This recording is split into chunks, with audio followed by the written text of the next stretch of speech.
Hey, do you remember that Batman comic where the Joker and Batman did nothing but Mortal Kombat uppercuts on each other?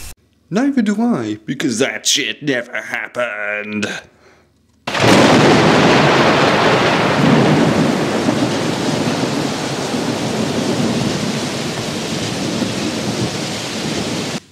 Well, yeah, this is kind of a new thing for me because I'm using a camcorder.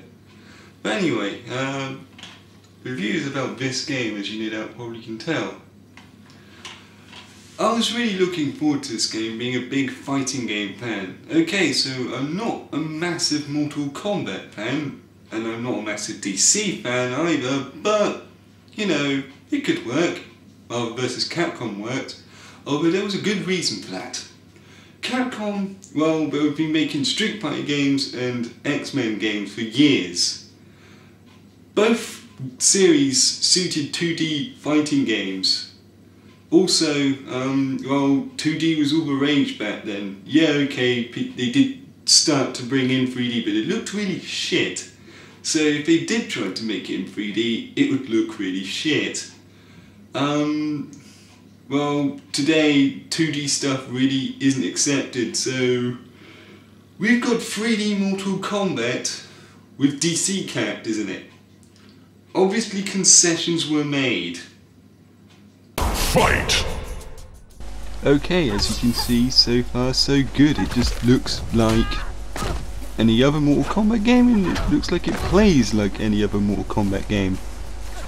Don't be fooled though. For a start, there's several key differences between this and the other 3D Mortal Kombats of past. First thing is the rage bar, which is the little yellow bar that's right next to the timers for both characters. That allows you to do breaker combos, which like if someone's actually doing a massive combo on you, you just press forward and block, it allows you to get out of it. Or if you allow it to build up right to the very top, it goes into rage mode, which means you do double damage and can't be knocked over.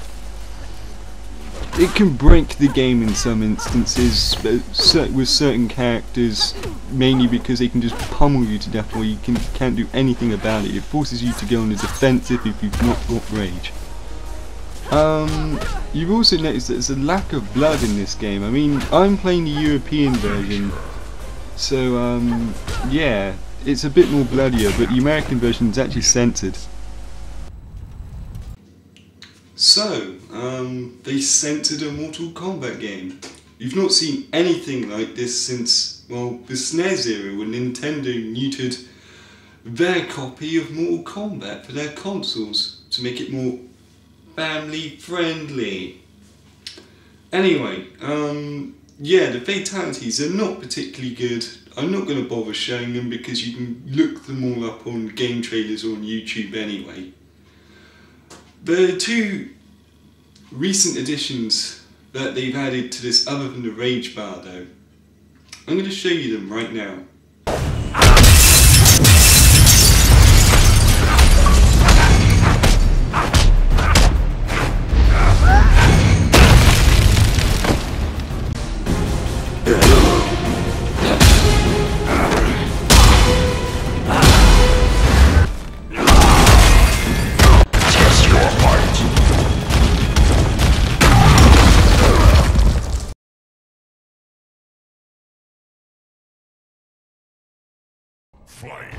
The real killer though is in fact the controls, well for the Xbox anyway.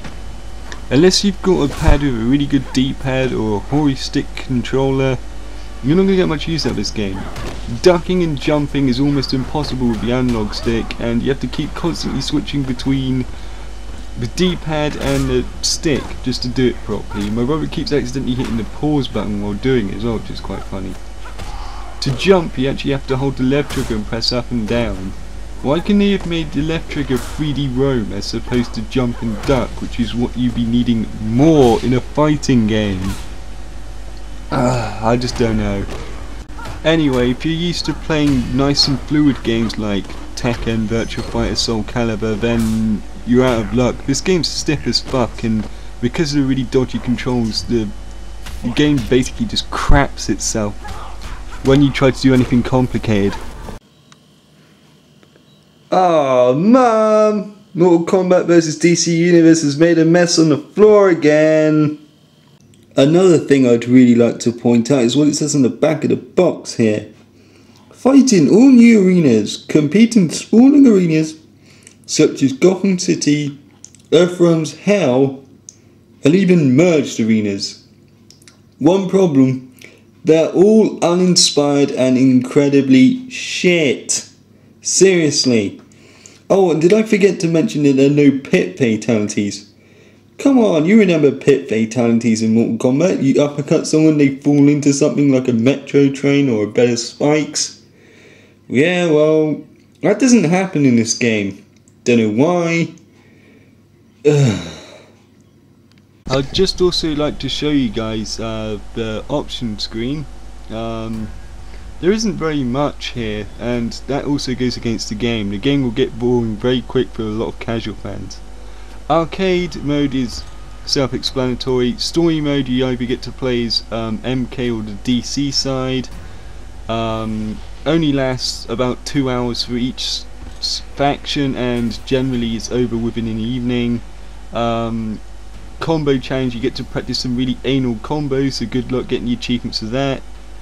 Then there's the really quite shit practice mode, which, guess what, doesn't allow you to perform Mortal Kombat fatalities. What is the fucking point in that? The only thing that one person would like to, you know, gain the most practice out on, and no, they're not going to allow it. Fucking idiots. Do they even know their own market anymore? There's also an issue of character balancing. I mean, everyone and their mum knows teleport moves in this game, but it seems that certain characters are able to combo with their teleports more better than others. More noticeably, the Flash. Dear Lord, he is the cheapest fucking character ever. You can just tell that this was basically a bit of a rush job, thanks to well, basically DC with their demands. Originally all the characters could have fatalities, then DC said no, and so on and so on. It's a real shame, because this could have turned out to be a really good game if they just bothered to bake the cake a little bit longer, I suppose. There's not really that much else I can actually say. Can I recommend this game? No, not really. I mean, Super Street Fighter 2 Turbo HD Remix has just come out on Xbox Live, and it costs 1/4 the price of this thing. Oh, RIP anyway. Also, Street Fighter 4's out next year, and there are a ton of other games that you can get much, much cheaper and considerably better, like Soul Calibur 4 or Virtua Fighter 5.